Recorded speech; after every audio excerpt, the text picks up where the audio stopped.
Good morning, Bravo bosses, and welcome to I Take Bravo Very Seriously with me, your host, Dana. Today we have a very special guest. We have the Bravo babe, Christina Huber. Thanks for joining us, Christina. Thank you for having me.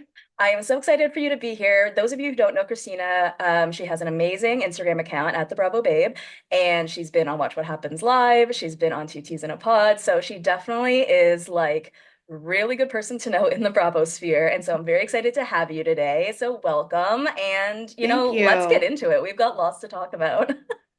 It was a Well, busy Bravo week. it was a busy Bravo week, but last week we were supposed to have you on and you had to reschedule, but you were actually on Two Teas in a Pod last week. So I would love for you to kind of tell us about that. So for the listeners, Two Teas in a Pod is Teddy and Tamra's podcast, obviously from the Real Housewives of OC. And last week they had this really cool opportunity where they had a few content creators be able to come on and ask questions. So can you tell us like how that happened for you? Like what was it like? How did you decide on the questions? Like go through the whole thing. I would love to hear it. Yeah, so it was a super fun experience. It was probably 2 months ago. iHeart had reached out to me and said that they were doing a content creator episode where it was a Q&A. We Hmm. had full reign to ask whatever we wanted. Wow. So a little secret is when you go on Watch What Happens Live, you don't pick your own question. I heard that. But so two T's in a pod. I was assuming that they would, read my question, say you can ask these three, you can't ask. No, they gave us full reign to do and ask whatever we wanted. Wait a minute. So you could have Um, just gone on and said something crazy and like I no one could would. have, Oh my God. I mean, they could have cut it. and it Obviously, it was wasn't live, but right. Well, still. no, it was a live recording, so it It was like was. I had 10 minutes, and then they switched to another creator who had 10. We didn't get to go back and listen or watch or re-ask anything. We just had that 10 Yeah. minutes. Um, I was super excited to ask Tamra questions just because mhm, the season's airing. Um, Teddy has a lot of inside knowledge on everything Housewives, so you can mhm, pick her brain about anything. mhm. Um, so yeah, iHeart reached out. We did the recording, and then it was about 2 or 3 weeks later, they finally put out the promo that it was going to happen. I was nervous because, like I said, I didn't know what I said. It was like I went black. I was Right, like a like, oh, blur. okay. Yeah. Yes. I do know that I asked Tamara about the OC reunion that's actually filming It today. is filming today. Yes, I was going to bring that up. Very I exciting. Yes. I asked her if she thought John Jansen would make an appearance, and she Hmm. said no. Hmm. I don't know why. I swear I had a dream last night. Something, somewhere, John Jansen will be on a camera. I feel it in my gut, whether he's backstage Right, he'll or be whether something. backstage. Yeah, because they I feel like always he's do gonna that. get Right? some Like kind of camera Andy time. goes around to like the rooms and says like, "How's everyone doing?" He's going to be in her dressing room for sure, like Right. Alexis's So I feel dressing room. like that's gonna add a dynamic. But that was one of the things I asked her Yeah. about. Super fun experience. The other creators that were involved are awesome. Hmm. Giorgio, for example, I have a nice relationship with him. He's hilarious. His content is always just right on par. So it was really a nice opportunity. I was very grateful that iHeart reached out to me to do it. And like I said, we got to ask whatever we wanted. So it was Yeah. very, it was true to what they said. Do you think iHeart picked you or do you think Tamra picked you? Because Tamra really likes you. Like she has a particularly like love for you, right? So do you think that she I actually selected you? I do. So I DM with Good for Tamara here you. and there. That's really nice. There was a time when I had asked her to come on my podcast, like, big dreams, big hopes kind of thing. But it kind of gave her the opportunity to know my name, maybe that Hmm. I had a podcast. And then just through our back and forth, I do believe that she was the one who said, yeah, let's get Christina, the Bravo babe on. That's really cool. Well, last week it would have been really cool to have you on because all that lawsuit stuff was sort of coming out. So just to remind everyone of what happened last week, there was the episode of OC that came out where Tamra was yelling at Ryan, and there was that whole big dinner where she's going on about the FBI and his involvement and that kind of thing. And then there was the Watch What Happens Live episode right afterwards where Tamra said on TV that her company makes more money in a month than Ryan stole from the Dodgers player.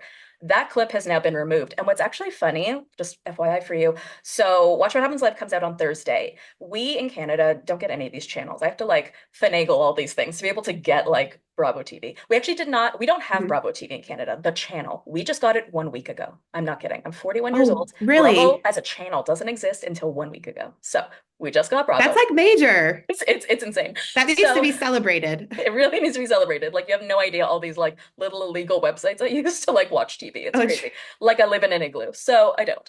But Me sitting here with my Jack's merch on. But like, what was I saying? So there was the Watch What Happens live episode. That comes out on Thursday, but when it comes out online on Hayu, it takes 2 whole days. So the episode came out on Thursday. I didn't get to watch it till Saturday because that's the typical, it takes a whole 2 days for Hayu to get it up.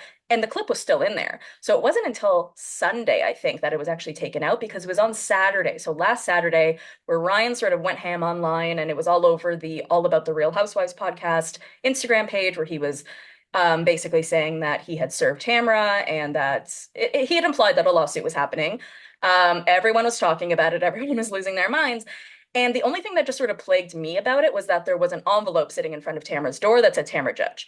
And as a person who knows how things are served, I know that that's not how things are served. They have to be served to the person. So I just had the question because I was just a little bit curious because yeah, you can't just leave a document like that outside of somebody's door. That's not serving a lawsuit. So I made a post about it and I tagged Ryan in it to see if he could explain that she was actually served, just so that we had the clarification.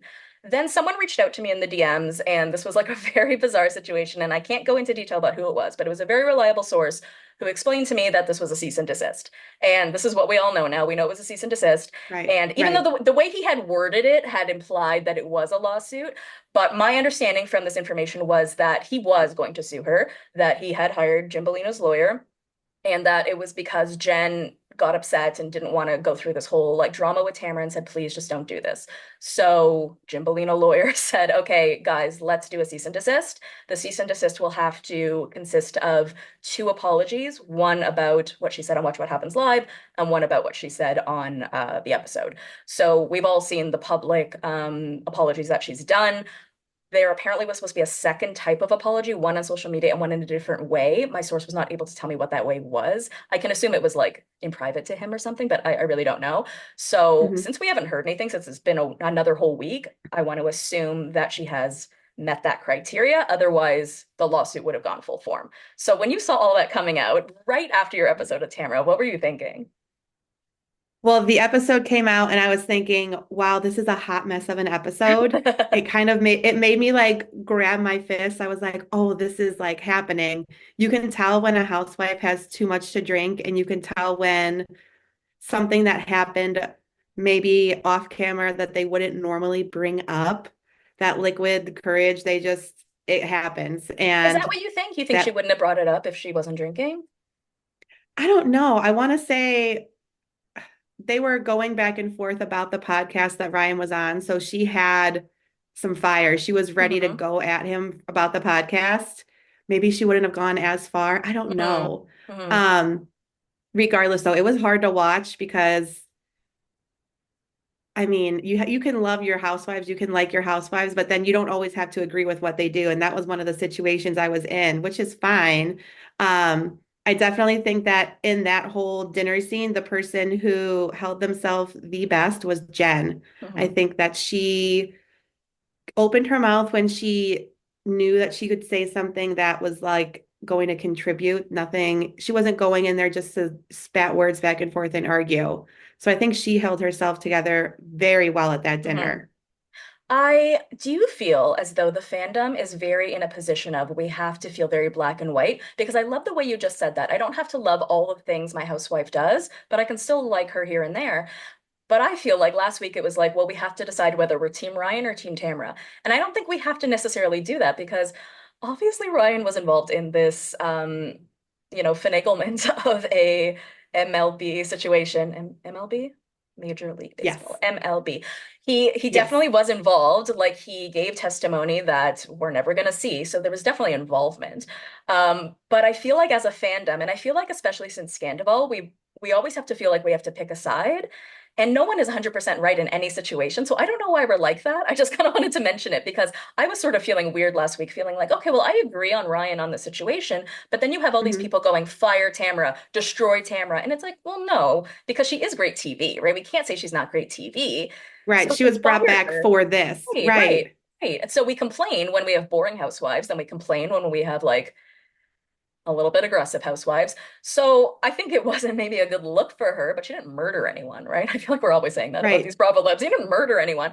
I'm not defending her Right. at all. I thought it was a really bad look. And last week I was kind of Team Ryan. I just sort of feel like I kind of stopped myself to think, I don't have to be a team anything, right? Can't I just be like, I agree in this Yes. situation, I agree in this situation. We don't have to be so black and white. And you brought up Scandal. I was one of those people who it had to be black and white. You were either Mm, Ariana or you were Tom hmm Sandoval. But now that time has passed, I mean, obviously things have changed, but I do see how the Bravo fandom can look at a situation and just say, I am on this team and, you know, done with the other person. I see that hmm for sure. Yeah, and I'm sure you don't feel like Tamra should be fired over this. Oh, no, Yeah, never. I'm not one to fire a housewife. Let's deliver, let's go, let's yeah. bring it Unless 100%. unless you're in jail and so you can't really film. Other than that, let's stay on And TV. even then, there's Yeah. exceptions. Look at Teresa. I mean, you never know. I would have liked to have filmed her in prison. Why not? If they would have let us. Well, I kind of want to tell you about my weekend if that's okay. I would love to hear about it. You have all the merch on, so I've let's got all hear the about merch it. on. Ugh, guys. And Yes, everyone's I like, love Dana's in it. love with Jax. I'm not. I'm not. I just love merch. I'm a merch person. It's all I wear. And I've always worn this shirt. The hat is new. So this weekend, so guys, I live in Toronto. For those of you who don't know, hi, I'm Dana. I live in Toronto. And there was a fan event this weekend with Tom and Jax coming to a brunch place called Greta. I've never been. It's like an arcade brunch, and it had like different levels of it and stuff. And so when I saw the event come out, well, basically there was this event in the summer. It was at this place called the Cabana Pool Bar, and it was like this giant pool party. Now, I want to let everyone know that I'm 41 years old, okay? And I am not like really down for these kinds of things. But when the Vanderpump guys come to Canada, which is very, very rare, it's only for club events. And girl, I am too old to club. So when I saw this like daytime pool party, I was like, oh, that still sounds awful, but okay. And there was like a $250 entrance fee to for a meet and greet. Now, at this point in time, Jax had me blocked, as he does with the rest of us, and I didn't know how else to get him to unblock me. So I'm like, if I buy this ticket, block my Jax. So if I buy this ticket, I can like hopefully go up to him, ask him to unblock me, and leave. And the event ended up being canceled because it was raining and it was moved to the next day, and they Oh, refunded everybody, and I wasn't able to go the next day. So when this came up, I was like, okay. And it wasn't a guaranteed meet and greet or anything. But when the last event happened, I'm going to tell this story a little bit because I just think it's relevant for people who have been following me online and sort of maybe wondering what my relationship is with Jax's publicist. But basically, what happened was around the time of that event, or maybe a bit before, there were some rumors online, and I'm not going to name them, but there were rumors online about Jax and his publicist, and I'm sure we've all heard those rumors. I was definitely one of those people who was really pushing those out there. And I don't know why I felt so terribly about it. I think because we all do it, but I think there may have been something. I felt like this weird connection with his publicist because we're both mhm. Jewish, we're both Canadian, and there was just something about it where I couldn't let it go. I just felt horribly. She had also started following me and then unfollowed me, so I was just like, yeah, and she's obviously upset. So then she had started following me Right. again. So I reached out and I sent her a message and I said, hey, I just want to let you know, like, I feel very terribly about the things that I've said about you online. I know you did not sign up for this. And, it's just really not sitting well with me the way I've been treating you. Hmm. And she didn't, like, she was so kind. She forgave me, which she didn't have to. Oh, She is such a lovely person, and she just reminded me so much about how like she didn't sign up for this, right? There are people who did sign right. up for this and that, she does have a family to think of and things like that. And over time, I have gotten to know her in a different sort of way. And she is very lovely, very sweet. And when I showed up at the event, she showed up with a hat for me, which is actually very, very sweet. She brought it all the way from LA, which is very nice. She brought me over to Jackson Tom to take pictures with them, which was also very, very kind. So all of that being said, I just think she is a really, really good person. And the way that she treats the people that she works with, her friends, and all of these kinds of people, from what I've started to be able to see, just sort of being immersed in it, I'm like, this is a really good woman. So That's nice to hear. That's very yeah. nice to hear. And she really is, nice to the fans, nice to everyone that was there. So the event basically, I went by myself is the thing. So for those of you who sort of don't know why I started my account or any of this, it's because I sort of feel alone in Bravo in Canada. There just doesn't seem to be anyone here who's interested.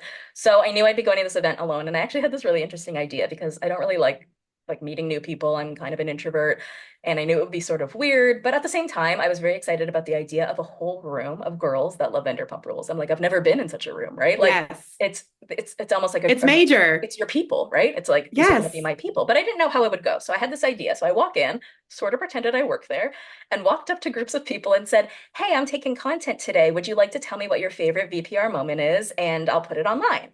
And they were like, "Yeah, sure." So I started just like recording people and doing that. You're frozen. Can you hear me still? Okay, do we have you back? Yeah, I don't know what Okay. happened. You froze. Oh my goodness. Okay, I tried Okay. That's Well, okay. I'll tell you where I heard you last. I heard you Okay. last saying that you were walking around saying, you were in the room with girls with a little microphone. That's where I Yeah. left you. Okay, so I thought I would just sort of walk up to people like I worked there, and I walked up to groups of people and said, "Hi, I'm here taking content today. I'm just wondering if you want to talk about your favorite VPR moment, and I'll put it on Instagram." And people were like, "Oh, cool!" And it ended up being really sweet. Like I got so many cute stories from people about like why they love VPR. One girl was actually telling me like her whole story about like how it sort of reminds her of the service industry and how she's always worked in the service industry. It's where she met her boyfriend. So Yes, in I one way, watched her. She had the yeah. tattoos on. Right. Yeah, super sweet. It was sweet. So there were so many great people who just had so many stories. There was actually a lot of hot guys there, and they came with their girlfriends. I was actually really impressed that these guys were into it. Love One guy, I that. was like, "You watch?" And he's like, "Yeah, I'm really, really into it." So it was really cute. And then the guys start coming in, and they sort of just make a little announcement like, "Oh, we're so excited to be here. We're such big Leafs fans, Toronto Leafs, whatever." You know how people are with sports. So you just say whatever sport is happening in that city, and people are like, "Yeah." And I was just surprised by like the fandom because it was really young girls. Like the girls I was hanging out with were like 23. Are you frozen again? Ah, Christina. Oh, you're good? You're there? Are you frozen? I'm here. You're good. Okay. You're frozen. I'm like, no. Yeah, I was just surprised by that because I thought the fandom was like late 30s, early 40s for Vanderpump Rules. But I guess Toronto could be different. And maybe that's why I've never met any of these people before because they're so young. So I was surprised by how young the fandom was. And basically, they were walking around with security, Jax and Tom, to take pictures with people. So as they started to sort of come in, I saw Tom and I tapped him and I said, "Hi, Tom. I'm Dana. I just wanted to say hello. I wanted to ask you how your brother is doing." He's like, "Oh my God, thank you so much. Thank you. Yes, I appreciate you asking." Like, so Tom, right? And I'm I like, love that. exactly. And I'm just like, I really appreciate the way you stepped up for your brother and you've really supported your family. And I really, like, I have a lot of respect for you for that. He's like, "Thank you. Yes, thank you so much." I'm like, "No problem." And I'm like, "I would love to come take a picture with you later." He's like, "Yeah, of course, of course." So like very high energy. But very Schwartz, right? Like nothing, it was almost as if I'd met him before, right? It didn't feel like I Right. hadn't. Exactly the same person. Then Jax walks through, and for some reason he's alone. And I just had him alone for a second. And I was like, "Hello, hello, Jax, Jax, Jax." And then I have to finally tap him. I'm like, "Hello." And he looks at me. I'm like, "Hi, I'm Dana. I just want to say I think you are such an amazing father to Cruz. I really think you've stepped up as a father. You are, you've really put so much time and effort into your parenting. I think you're such a great dad." And he just looks at me and goes, "Thanks." I'm like, "Oh, that was weird." And my sister said, that's a weird thing to say to a stranger." I'm like, "No, no, no, it's not. All he cares about is being a father. Trust me, that is the thing you're supposed to say to Right. Jack." So I Right. was And like, if you follow him, yeah. right. So I was like, "Okay, that was weird." Then Lori comes to find me and she's like, "Okay, I'll come take pictures with them." I'm like, "Okay." So we grab Schwartz and Schwartz is like, "I've met you before." I'm like, "Yes."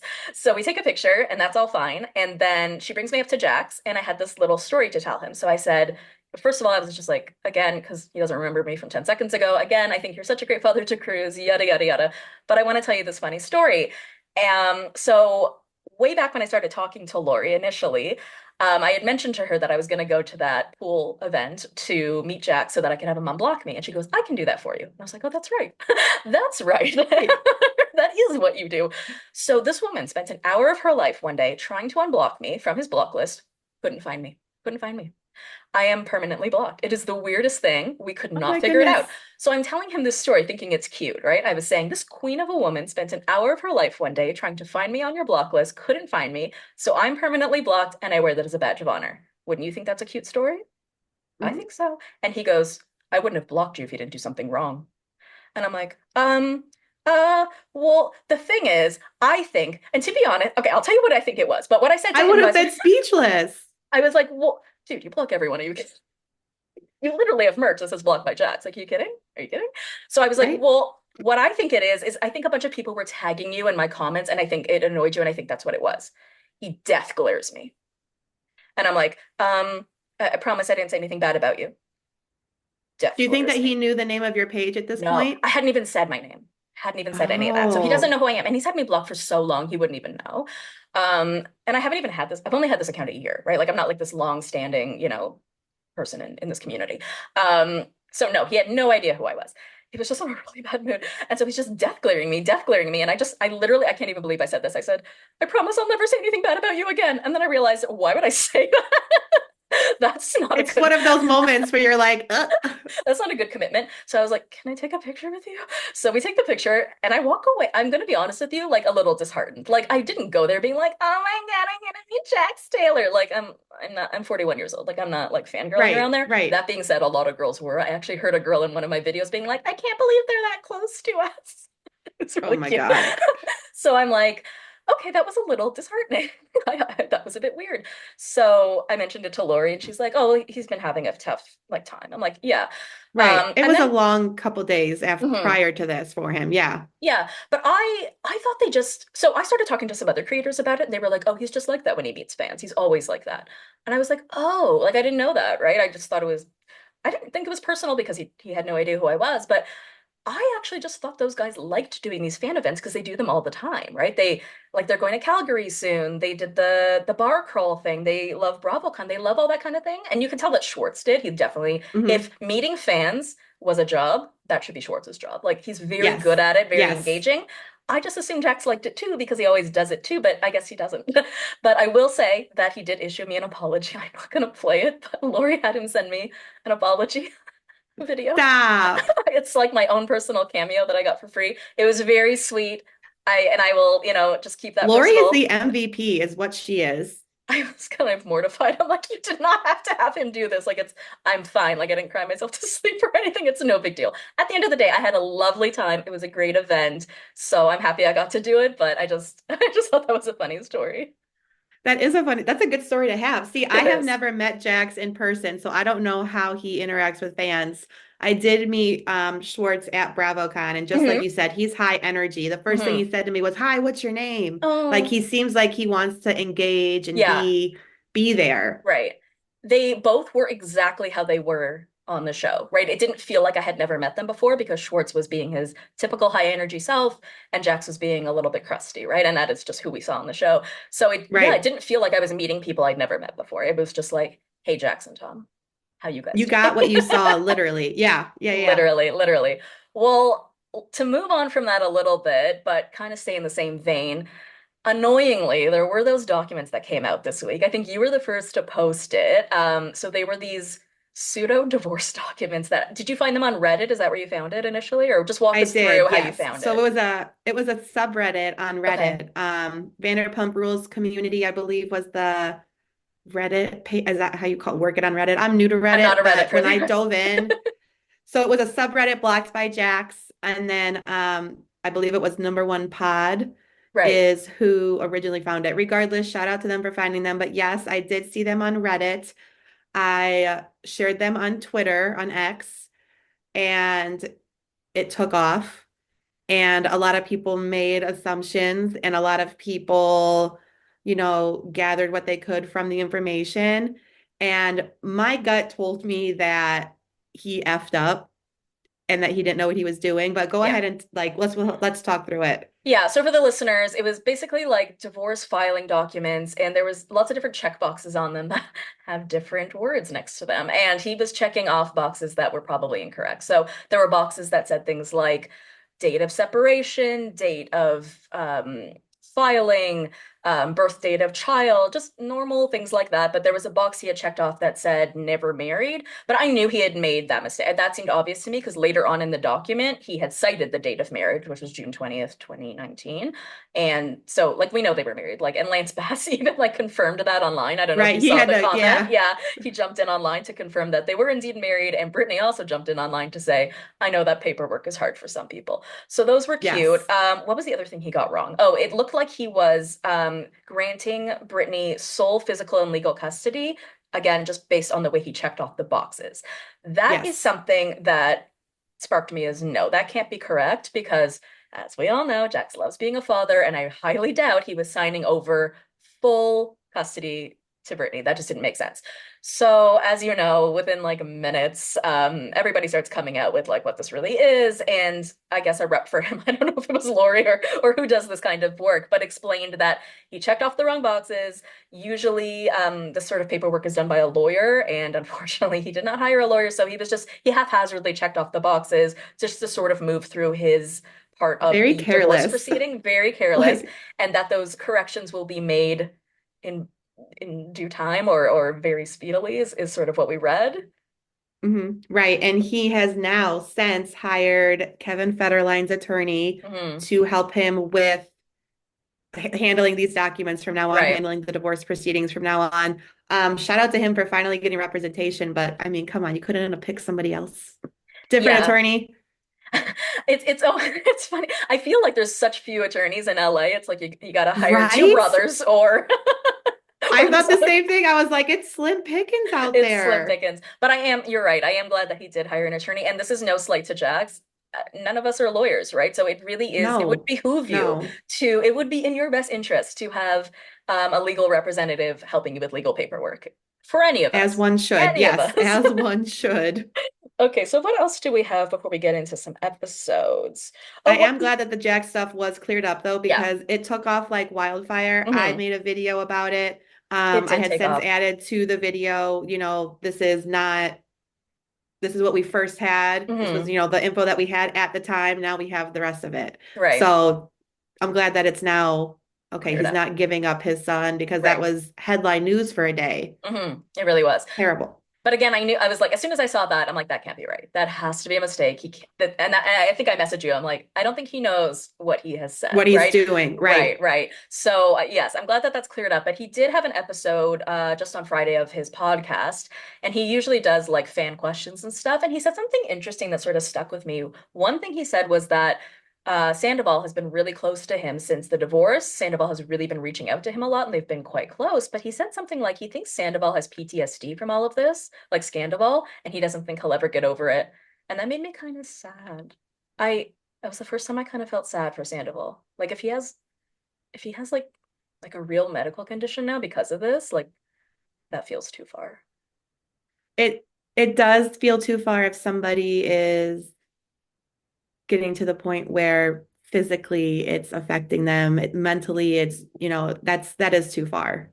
But at the same time, when I was talking to these girls at this Jackson Tom event, because apparently it was originally like one of the girls there told me, like, under the hush hush, that she had known about this for months because she worked at like the venue, and it was actually supposed to be Schwartz and Sandoval. And I just don't know if I would have gone. And we were sort of having that conversation. While, yeah, we're over it, but I also kind of feel he's icky. Like I wouldn't want to touch him or take a picture with him. Is that weird? Like I So find him icky. it's not weird. So BravoCon was just Oh, about a year right. ago in Hmm. November, and it was the tail end of Scandal. We had already seen the reunion episodes. Hmm. Everybody had gone through the waves of Scandal. I myself was very vested in Scandal.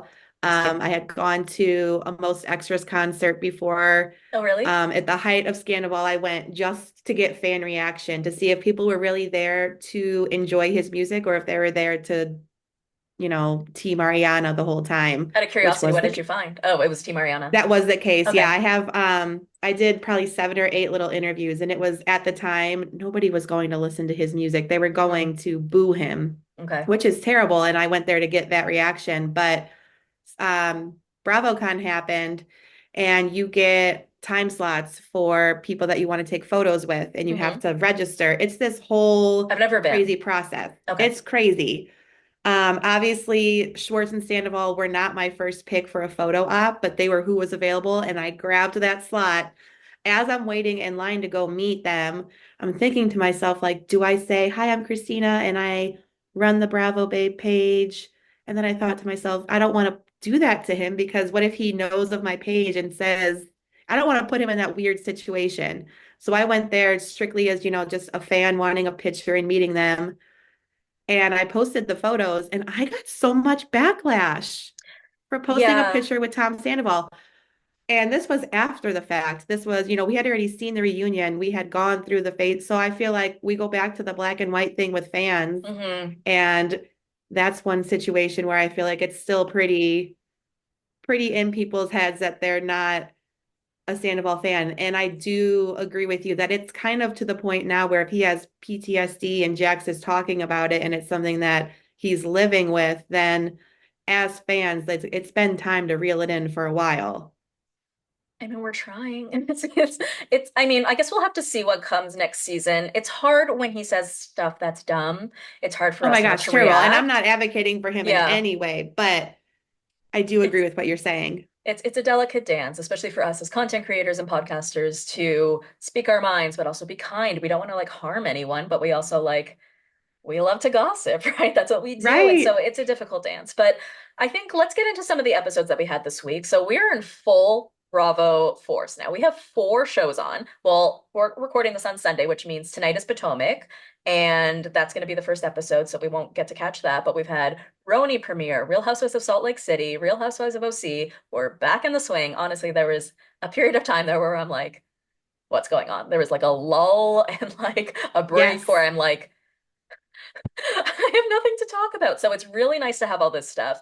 That being said, I did not love the RHONY premiere. I don't want to talk about it that much because I thought it was a little bit boring. But like, what did you think? Are you a big RHONY fan? Are you into the reboot? Is that like a big thing for you, or are you a more old RHONY girl? So while I do love old Roni, I am on the reboot train. You are. I think that it's fresh. I think that it's fun. I'm really enjoying the cast. I think Bryn, Jessel, Jenna, those are my big three. I'm really enjoying it. I know that the premiere did get a lot of mixed reviews. So I think that this season will, I mean, sophomore season, season two is always a tell of how things are going to go. Are you going to drop Hmm. off or are you going to pick it up and keep going? Yeah. I mean, obviously in the first season, and I told everyone at the time, let's give this a chance because especially when a group of women is just getting to know each other, there's only so much drama that could ensue from someone you just met. So yeah, it's about cheese, but I sort of felt like it was still about cheese, not cheese specifically, but just very light nothing. And there was a lot of stuff Right. that happened off Surface. camera, very surface, which is our housewives. I get that, but it just felt like a little too petty slash it all happened off camera. So I was so confused. Like I watched three times to get a sense of like someone told someone something, and I just couldn't really like stick with it. That being said, like Erin and Abe, that I'm really interested in. It looks like something is going on in that marriage. Hmm. First, she calls him out for like saying that he likes to do mushrooms, and he said it on camera, even though she said something like that last season. And she's got her mother who has cancer, and that she's dealing with. And I'm sure you saw online her father just died. Did you see That's that? heartbreaking. Yeah. Yes. So she was very close with her father from what we saw last season. I remember her calling Hmm. him and being like, Abba, I need help. Abba means father in Hebrew. And Oh, I so I can definitely see this being a very difficult season for her. But there was something she said in the confessional being like, I'm not going to get into my issues with Abe. And he said something like, she's only coming at me for the mushrooms because she's upset about something else. So what do you like think's going on there? I don't know. I feel like they've been doing a good job at not giving us too much, especially with New Hmm. York this season. You can tell that there's some kind of friction there, Hmm. but you don't know what. I don't Everybody always assumes that somebody must have stepped out of the marriage, but I don't get that vibe from either of them. No. I think they might be having some issues, maybe just life issues. You have young kids, marriage issues. We could just see them going through the ups and downs of life with young kids. I just had a thought. I mean, every housewife changes a little bit after their first season, right? You get a little bit Hmm. drunk with power. You're excited about the glitz and the glam and this and that. Maybe she's become a bit different, right? Maybe it's changed their relationship in some way, or even not the show itself, but you're out doing appearances and podcasts and all these things, and maybe not. We saw that a little bit with Joe and Melissa a few seasons ago, or maybe last season. Sorry, I've Hmm. been rewatching everything, so I don't even know where I am in my head. But I remember Joe sort of being like, there was a time where you were at home all the time and now you're doing all these appearances and you're going all these places and you're running the store and it's our marriage is different, right? So I Right. wonder, it's a possibility, right? Like your life is very different after your first season of Very Housewives. different. So we could Hmm. just see them navigate through that. It's very true. What do you think of Bryn? So Bryn is the first Bravo Lib to ever follow me. I only had like 200 followers at the time, so that was really exciting. And I really always liked her. I liked her vibe, I liked her style, everything. But this episode, and I feel like the fandom sort of felt the same way, she was doing too much.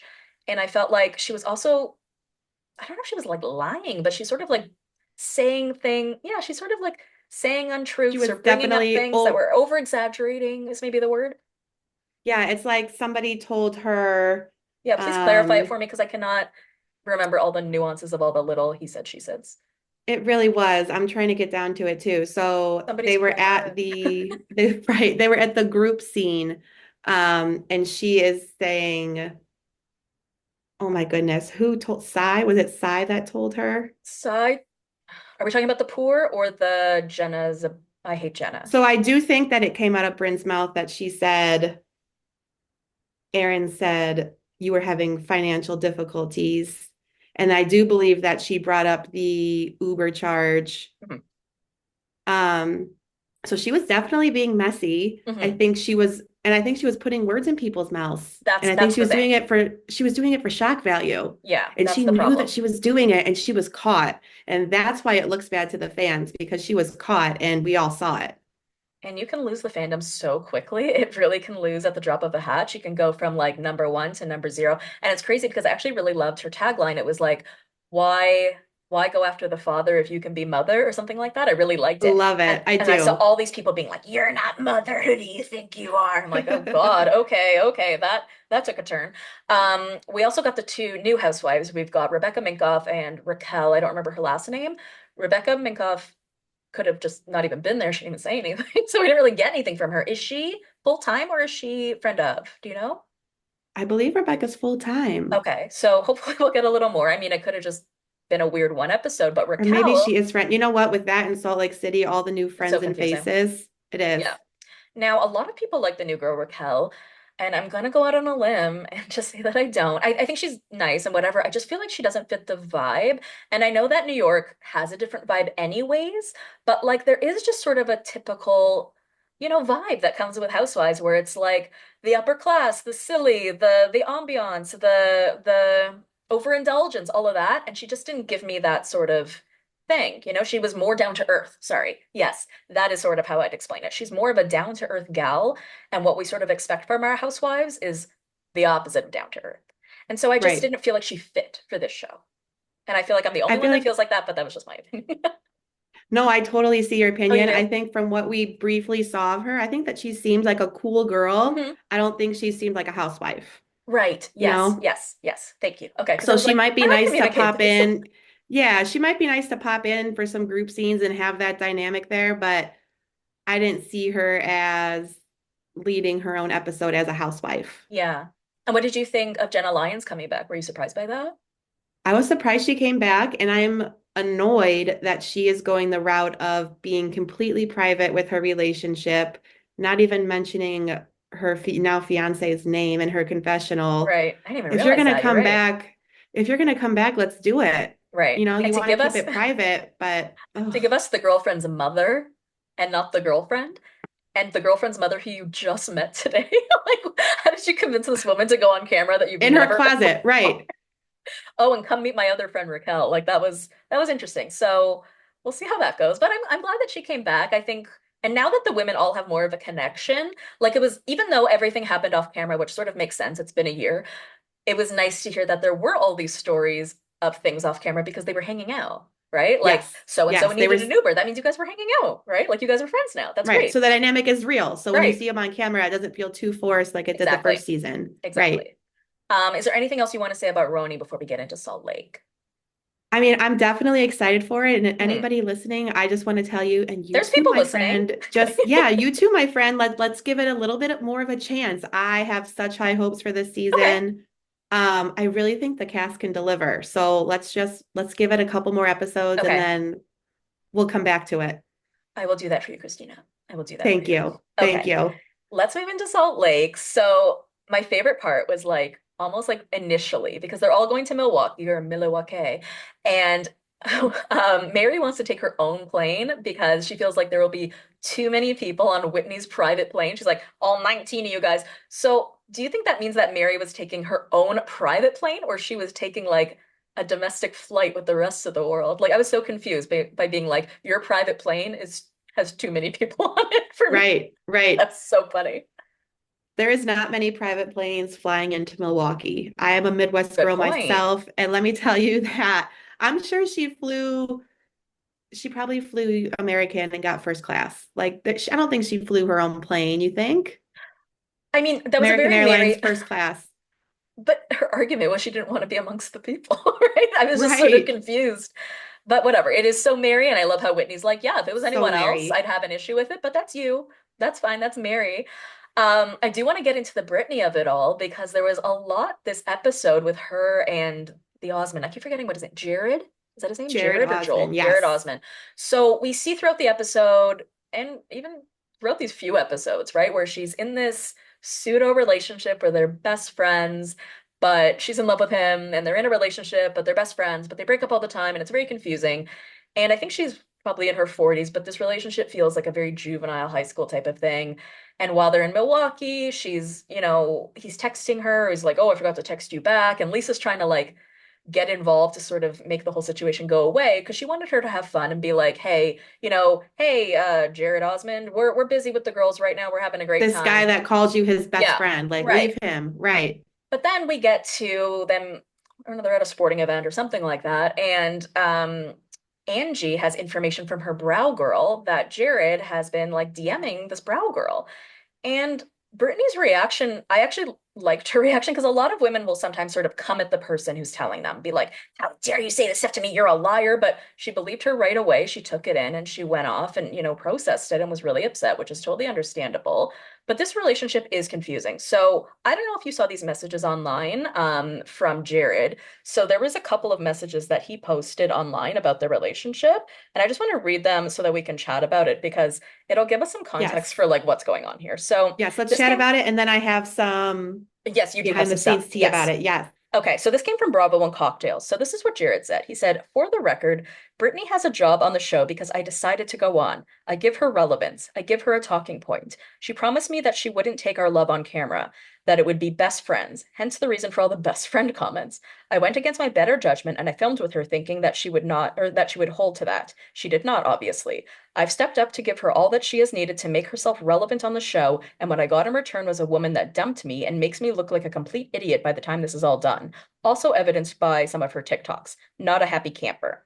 Then there's another one where he says, and I realize I'm a bit oversharing a bit. The fascinating part of Brittany's story is that she adds so much drama for no reason. Truly in an attempt to be relevant. If you want to know the truth on our history, I have never walked away from her. I've never broken up with her. I've always been steady, spoiled her over the last year, paid for everything, and have been a true gentleman. She is so damaged from her past relationships that she makes me out to be the bad guy. She's scared that I won't put a ring on her finger and I just want to play. So rather than just steadily stay with me and work through all the dating issues that pop up, she runs like a scared child. I need to date a stable woman. So that was wild.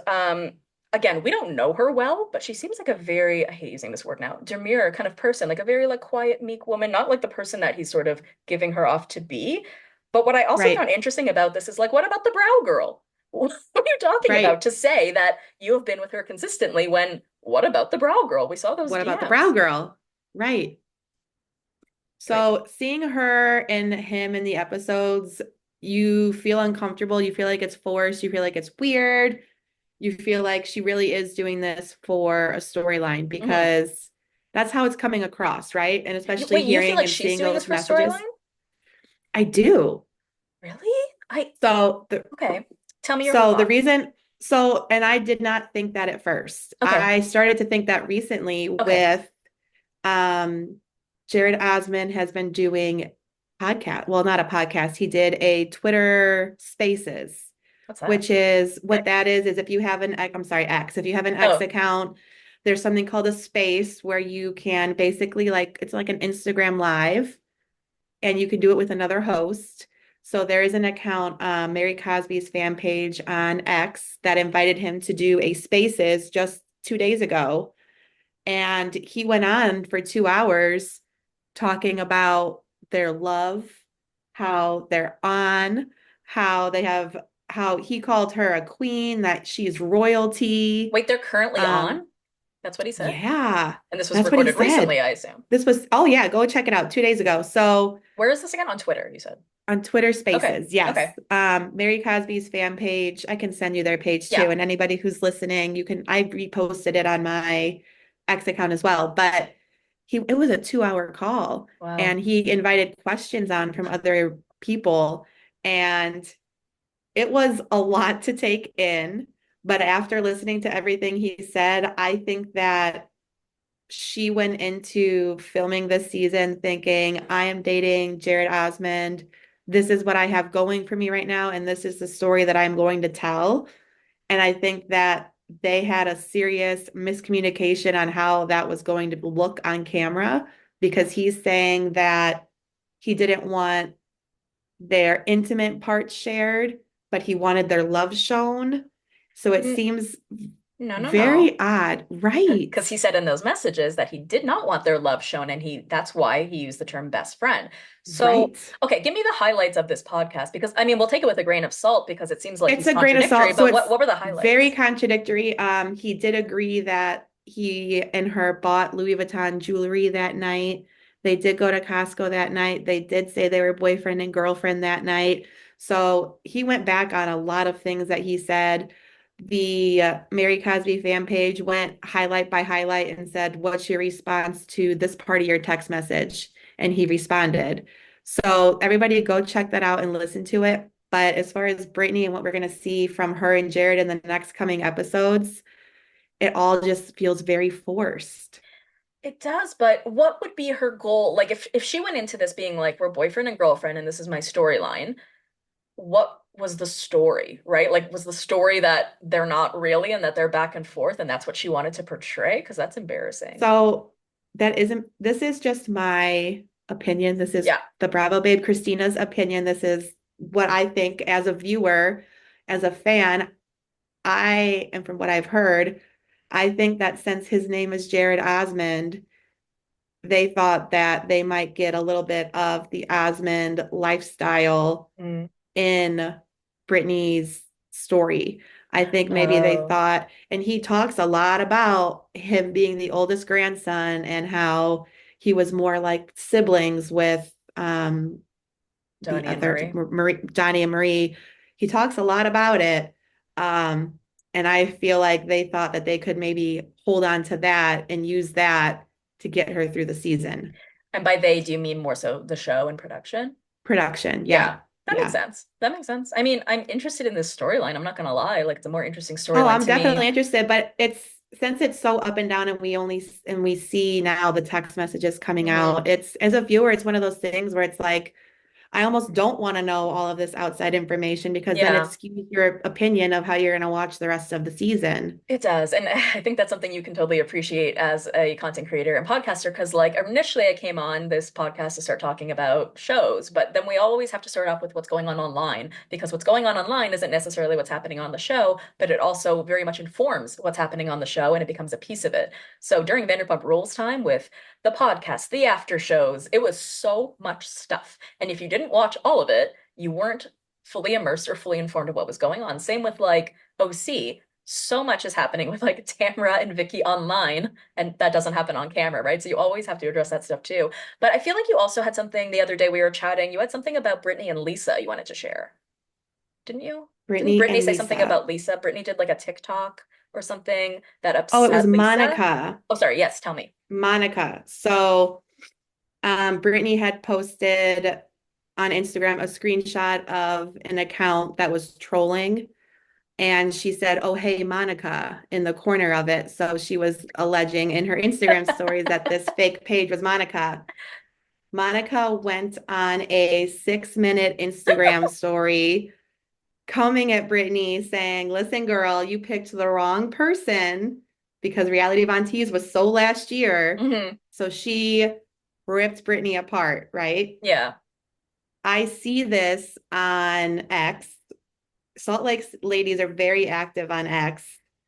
And my response to it was, "This feels very unnecessary." And I Oh, that's what you said said. That's that, right. right. And I said that because I thought that this innocent girl, Brittany, had just posted, "Oh, hey, Monica," once in her stories, went about her life. And then Monica came at her with this big 6-minute. I didn't know Brittany had been accusing Monica of running these troll accounts for months Oh, I didn't and know that either. telling the house I didn't know that either.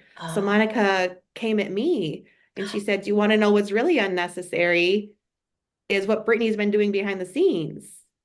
And you were She's like, do been tell. Right. She said she's been telling people for months that I'm running these pages. She's been sending voice notes to cast members and to fan accounts saying that Um, I'm so long so story short, Monica's 6 minute rant might have been more justified. It might have been more necessary than I originally had thought. interesting. So Brittany might not be as innocent as she seems. She All might not right. be. It seems like there's a lot going on with her behind the scenes. There's a lot going on. All right.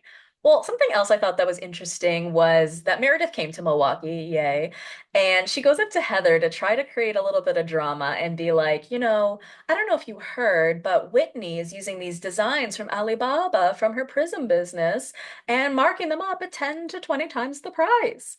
And I think what she was sort of hoping was that Heather would be like, let me take this and run with it. And Heather didn't. Heather sort of turned it around back onto Meredith and said, well, if you think that she's, doing something wrong and you have all this amazing business and design experience, do you want to bring that back to her so you can help her? And Meredith is like, fuck. That's not what I Right. was That's trying to not do what at she all. thought. But here's my question Not for what she you. thought. What's Alibaba? Never heard of this. Please tell me. It's from my understanding, it is something like a drop shipping site, like a Sheen, maybe. Oh, like Sheen. Okay. Um, That's my understanding. Sh- yeah. On Tamra's podcast, she was saying that sometimes so Alibaba, places like that will take designs from the bigger ones. Like, so would take a design from Whitney's and then be yes. like, look, you can get this design for a quarter the price. Or it could, and then I heard on another podcast the opposite, that, Whitney could be doing that exact thing, taking the designs from Right. Alibaba and making them her own and marking them up. So I don't know if you can ever really tell. And we do see things like this sort of all the time. But it's also kind of funny that Heather's acting shocked because whenever they're talking about stuff that's online, we've all seen it, especially those girls. Like you Hmm. said, they're chronically online. They're on Twitter, they're on Instagram, they are constantly on their phones. So she acts shocked about it, but like I think Meredith was really trying to be like, okay, this is a storyline like I really want to run with, and it just kind of Yes. It fizzled for her. It yeah. did. It did not go how she thought. Yeah. And everybody knows with, like we said, it's either the bigger company taking from the smaller or the smaller, the Alibaba, and not want to say smaller, the more inexpensive. It's also when you're in that world, like that's what happens. Yeah. Yeah, in the design business, I'm sure. I Absolutely. also, yeah, and I thought it was really interesting, the whole Bronwyn and Lisa thing, because they have like this long-standing relationship, and then there's this weird interaction. Okay, so I kind of want to talk about like the Heather of it all a little bit, because I kind of do understand where she's coming from, being so nervous about new people, right? And I mentioned this on my episode either last week or a couple weeks ago, where I feel like Lala, we saw a little bit of that with her being like, why are you here? Like to someone like Dan, right? After you go through this Hmm. experience, like with Raquel or someone or Monica, someone is not who you thought they were, despite us maybe having some information that Heather may have already known. I don't really know, but let's put that aside for a second. She's sort of like tentative about these new people. And I've definitely been in a situation or many situations where I'm friends with someone and they're talking mad shit about everyone around us. And I think, what are you saying about me? But then I feel like that was totally clarified, right? Like she did say all of that same stuff to Whitney's face. Like, do you want to see a healed Whitney? Fully said all of that. I felt like we Hmm. were past it. But then Heather is really trying to like push this narrative of like, Bronwyn's bad. Bronwyn is trying to talk shit about all these people. And all Bronwyn seemed to really want was Lisa to back her up. I didn't really feel like that was as a big a deal as she made it, but how did you feel about the whole Bronwyn and Lisa relationship and where they are now? Because she says they're sort of at a standstill at this point. Right. I thought that they were going to be solid going in, but so quickly we're already seeing that things Lisa has said is getting back to Bronwyn, or things that Lisa has said to Bronwyn. Bronwyn is now openly sharing, kind of like calling Lisa out on her shit right Mm-hmm. away. Mm-hmm. I think that I would love to see them have a good friendship because I think they're Mm-hmm. very similar. I think Bronwyn's been a great addition, and I think that Mm-hmm. she's like she really is coming in and she's calling people out on their shit right away, regardless if it's your friend or not, like we're seeing with Lisa. Mm-hmm. Um, so I don't know. I know that Bronwyn did a Q&A yesterday on her Instagram, and she Oh, said that she was asked about Lisa, and she had said that she regrets some of the things that they had. Let me just yeah, pull yeah, it up read because it. I have it Yeah. right No, I here. didn't Let see me just that. read it for you guys. I love the Did on the it? spot tea. This is great. Yeah, so I know I screenshot. So she said, "Why would you turn against your best friend Lisa so fast?" And this is yesterday. Okay. She said, I hate that it's being seen that way. I was hurt. Oftentimes, coming from a place of hurt isn't our best self. I should have made more efforts to talk to Lisa. I told her before the trip I was hurt and didn't want to go, and we didn't connect. I had high expectations. My bad that a friend would have said something like, I know her. She isn't two-faced. That was her experience. That was so wonderful. So it sounds like she was wanting Lisa to back her up. But do you feel like Um, Lisa really didn't? Do you feel like Lisa really threw her under the bus? Because that's just like not as serious as I thought no, it was. Okay, yeah. But again, no. that's so Housewives. She has a very long response. She said, I don't think it's a friendly move to try and paint me as a gossip or a mean girl when you know me better or when you were doing it too. I wrongfully chose to fight back instead of expressing my vulnerable feelings. Our friendship has a lot of laughs and tears and everything in between to come. And ultimately, I always want us to thrive. So maybe they're still in a little bit of a limbo. It's always interesting to sort of think about how much time has passed and to know that sometimes they're still in the same place or in a worse place, let alone a good place, right? I do Mhm. have a really important question to ask you, and I want you to be honest with me, if you're okay with it. Yeah. If you had the choice, would you go to a bobblehead museum or would you go to a casino?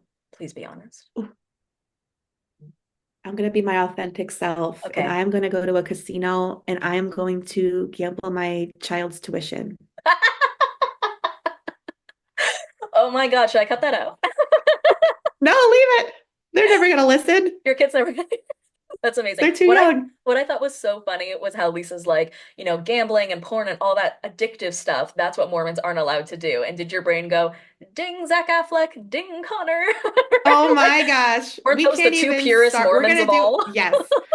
We're gonna do a side episode, everybody, when we talk about just all of that, all the secret life, all of that. We'll just call it like Mormon talk. I feel like Mormon talk. the universe or the fandom has become like we're obsessed with Mormons now. Everything Utah, we love it. I really am. I know. Okay, Their let's move on. culty intros of their shows. Okay, we have to Oh my move God, I on love. because I'll never No, stop. the I'll never music, all stop. of it. I don't, yeah, the churchy music, the gospel, all of that. I don't know what it is, but it always like it sounds fearful. It's like and it sort of gives you like this fear of God or fear of Mormonism or Utah or something like that. I said this a few episodes ago, but I don't know what it is with that music. But the Secret Lives of Mormon Wives theme song is in my head all the time. All the time. On loop, on La loop. la la la la la hallelujah. Okay. So let's move on to OC. Yes. I love how the episode started. It actually made me almost, no, I did fully LOL because right before we had just talked about this, there was the whole dinner party, big fight between Tamra and Ryan. And then we start this episode where Ryan walks up to Eddie, gives him a hug and a handshake, and that's it. And I feel like Eddie just did it because like I feel like Ryan tried so many times in the previous episode to try to hug him and to make up with him. And because of all of the end of this, Eddie was just like, okay, fine, yeah, okay. I'll You just just shake this he guy's knows hand. the game. He's like, I gotta move on from this dinner scene. Let me shake his hand. I was dying after that whole thing. It's like, we hate you, you little bitch. Let's shake hands. Okay, Let's okay. shake hands. That's such a guy thing to Oh my do. God, I know. I love how Emily was trying to, I call it, at my work, I call it business rude, where you're trying to not make someone feel stupid about what you're asking, but you're also asking them like questions related to what you're trying to figure out without giving them too much information that you're trying Right. to I feel keep them down at the same. Does that sort of make sense? yes. Where I feel like she's like, Yes, I feel what you're so saying. what happened here, and what was the situation? Oh, what was your involvement? Oh, so you didn't really know him. Okay, so yeah, so we got a very little bit there again about this whole MLB player thing. I can't even like summarize it because it was a little bit confusing, but I guess Emily was just sort of asking Ryan questions. He was like, Matthew Boyer is the God, I don't even know which of all these people, but he's the bookie, so he's in trouble with the FBI, and that's a guy that's close with Ryan. But it was sort of weird that Ryan was acting like, oh, I think Tamara must have been talking about Matt. Is that what she meant with the FBI? Like, you know what's going on, sir. We all Right. know which case we're talking about. He didn't want This to isn't give one of us your too other much cases. information. Yeah, he was seeing what everybody else knew. He didn't want to give Right. any new info kind of thing. Right. He sort of still did though, but he said something that I thought was really funny. He said like, because Emily was like, well, don't you go to like Vegas with that guy, or do you like host people in Vegas? He's like, I don't know about hosting, but like, yeah, we've gone to Vegas with him and we've gotten to enjoy the fruits of those trips, the fruits of those trips, or something to that effect, the fruits, which means the money, the stolen money. We got to enjoy all the stolen money and everything that came from it, was basically what he was saying, which is pretty funny. I'm glad you got to enjoy the fruits. Yes, of But all of yeah. the chaos. So funny. But what else did we have? We had Shannon's 60th birthday, which was really nice. And she's looking amazing.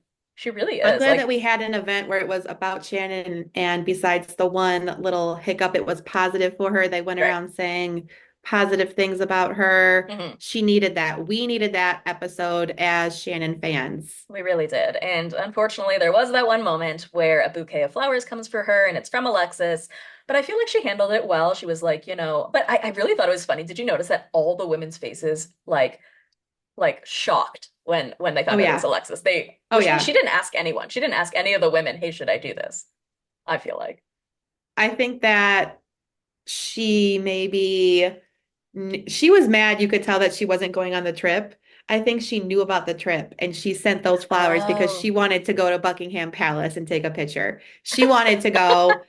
She was like, you know what? Let me just throw this olive branch out, see if I get an invite. That's why she reacted the way she did when Jen and, came to her house, is what I think. Right. So Jen and Katie came to her house to tell her the truth because even though Shannon had drafted a text, they felt it was a little too harsh. So, Katie and Jen went there to sort of soften the blow, but she acted like a child. She had a full-on temper tantrum, being like, well, then I'm done. I'm done. And it's like, that's fine. Bye-bye. Right? Like, no, that's fine. We're okay with it. How horrified were you though when you saw a Johnny J confessional? Like that was for the man who continuously says he doesn't want to be in the spotlight or be on camera. He does like what looked to me a prison confessional with Hmm. Alexis. And okay, there is one piece of this though where I sort of understand it differently. I have been completely Team Shannon in terms of this lawsuit. Um, this whole signing a non-disparagement agreement is very standard and common in these types of practices. So I didn't really understand what this whole issue was, except for like John having to Right. muzzle himself because you're both going to have to muzzle yourself. And I'm so sick of this word, but okay. Then finally from the episode, and tell me if you saw it differently, but this is what I took from the conversation between Shannon and Heather and I think Katie. I think what they were trying to say was if he signs this now meaning when they were filming, okay? So when this lawsuit came out, or sorry, right before the lawsuit, if they had done the whole, okay, I'll pay you back and we'll sign the non-disparagement, this was, let's say, a year ago, whenever this was filmed, then the show comes out where she was talking about him, which is fine because it was pre-filmed and it was pre-signing the non-disparagement. So when the show comes out, he won't be able to respond to the things she said about him on the show because he has already signed the non-disparagement for a year. And I was like, oh, Right. okay, that kind of makes sense. So now I kind of get it. That being said, though, she's still not saying anything that bad. She hasn't said anything. All she has ever said about you is that she paid for things at the beginning. And that is all she has said all season. So let's say he had signed the non-disparagement. In all fairness, he doesn't know what has been said. So, you know, but now there's nothing for him to respond to, in my opinion. There's nothing being said. Sign There's the fucking nothing. thing. Sign it. And that confessional that we got, the jump scare with Johnny J and Alexis, it was pointed out on X, I believe it was Gibson Oma that saw Love Alexis Gibson. is wearing her engagement ring. So the confessional had to have been filmed in the last like month That's so after, smart. Oh. so you're telling me after he and her have seen the fan reaction, after they still thought it was a good idea? They really feel very strong in their reasoning for this. And again, we still have gotten very little in terms of what he has been disparaged on. We have gotten like three things. Apparently, he said that she's fat or something, but I heard that she didn't even say that. It was like other women who were saying that he said that. And then the paying for things at the beginning and sugar daddy. I've never heard the sugar mama thing. Other than that, if these are the worst things that someone has said about you, like that's really not that bad. What if she had called you a Just murderer, sign right? it, Like right? just sign it. It There's just feels so confusing at this point, especially when they keep saying, "Why won't Shannon let it go? Why won't Shannon get over me?" You're inserting yourself in her life every day. And I'm sorry, but for Alexis to think she would be invited on this trip, like picture this situation. Ariana has to go on a trip with Raquel while Raquel's suing her. That's not Right. happening. Like, that's It's not not happening. happening. That's No, insane. in no world would that happen. And no one would expect her to. It would be one thing if Alexis was like, look, John is suing you. I want nothing to do with it. I have no part of it. It could be a little bit like Potomac when Michael Darby was suing, what's her name? Candace. But Ashley was Candace. like, we're separated. I have no part of it. So they were still sort of able to coexist. But you're in it, Alexis. You are deep in this lawsuit. So how can you honestly expect to be concurrently suing Shannon and go on a trip with her and be friends with her? You can't have Right. your cake and eat it too. That's insane to me. No. There's a moment you can see in her face. It's like she realizes, wow, I really am not invited. I'm really not going to get an orange this year. Yes, exactly. And she's been doing some interviews, and one of the ones she did with Page Six, where they said, like, do you think you're gonna get an orange next year? Is that what you're looking for? And you could fully feel the defeat of like, I know that's like not gonna happen. Not happening. Right. Right. Yeah. Some people have been talking online about like what they could have done differently with this. And like obviously it was an interesting idea, right? Like of course we want to see the fallout of like two women who are dating the same man. But now that we think about it, how far could that have gone, right? And so some people were saying online, maybe she should have just come in for a few appearances, like to a party or something like that, shake things up, piss Shannon off I and agree. leave. I do But agree how with could she have that. come in as a friend, right? Like now that I think about that, that makes no sense. Unless she Mhm. said like, I'm with John, but I love you, Shannon, and I disagree with everything my boyfriend typically says, which no one would do in their current Right. And that's not relationship. Alexis. No, her Yeah. and Johnny J they are in it to win it. Do you think they're gonna make it long term? Um, when it, I hope so, because it's like, what is this for? What is this for then? Hmm. What are you putting Shannon through if it's not going to be long term? Go live your best life and be happy because what you're doing to Shannon, I mean, there has to be a reason. So we got to talk about this, even though this has come up like 3 episodes in a row, but we got to talk about it one more time, hopefully just one more time. Emily and Heather.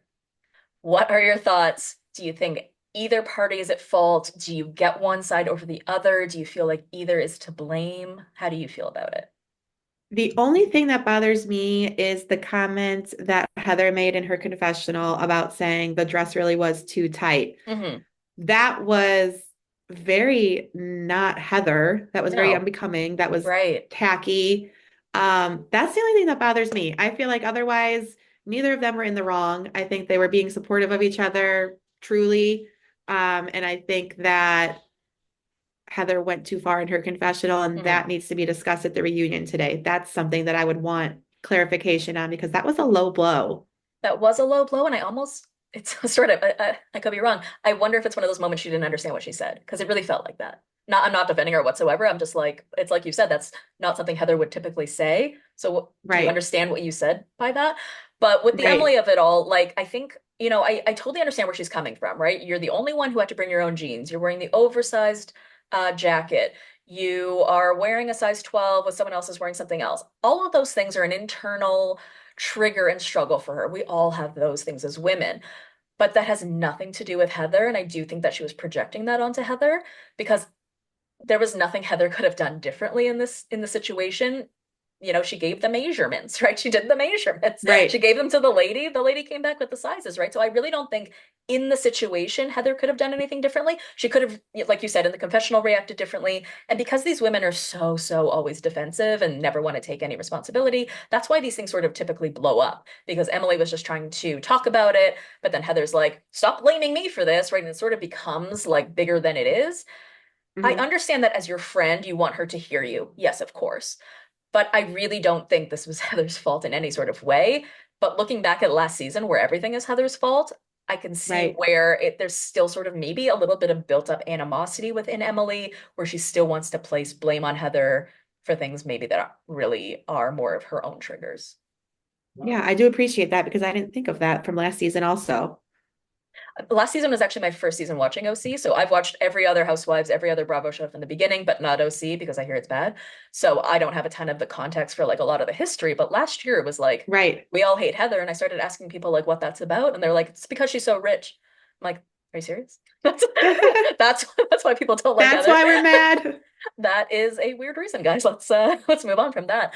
But especially considering what this show is about, right? Like it's about Right. opulence.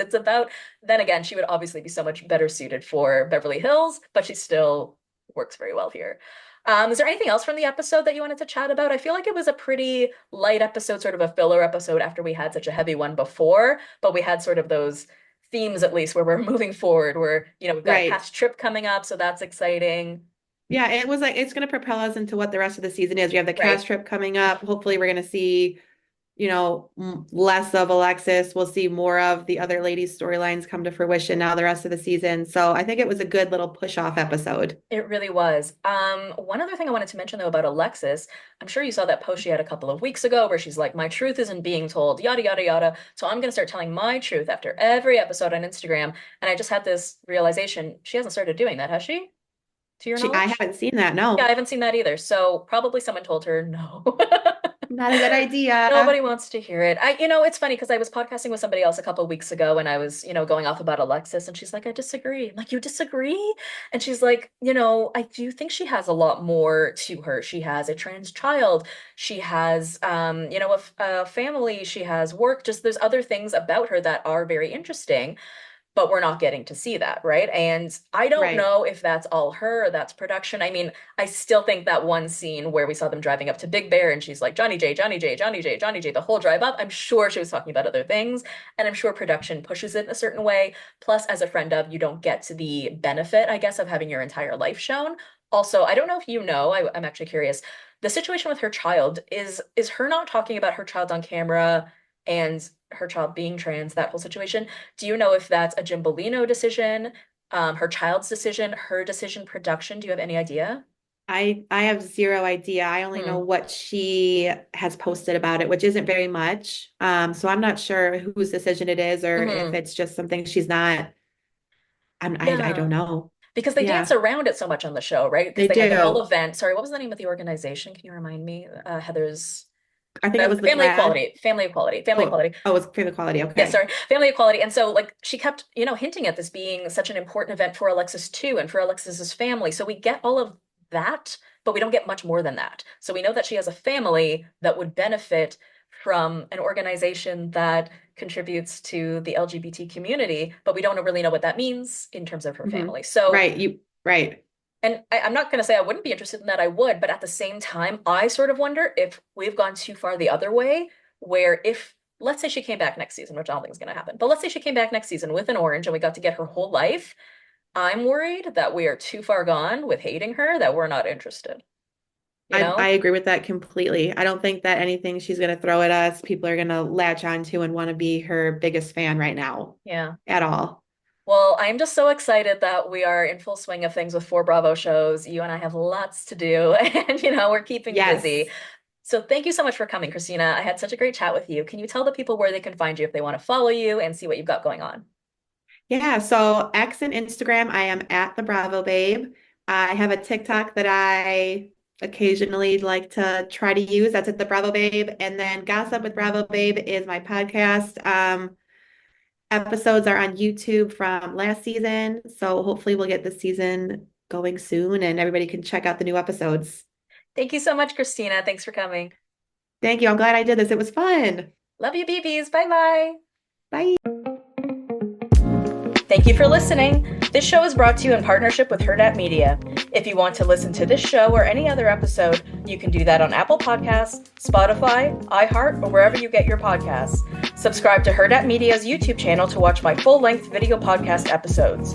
You can follow me on Instagram at I Take Bravo Very Seriously and at The Bravo Investigator. You can follow me on TikTok at The Bravo Investigator. Head to buymeacoffee.com/I Take Bravo Very Seriously to buy me a coffee. Join the Patreon at patreon.com/I Take Bravo Very Seriously for 4 extra mini episodes a month, early episodes, ad-free, Q&A, and exclusive access to bonus content.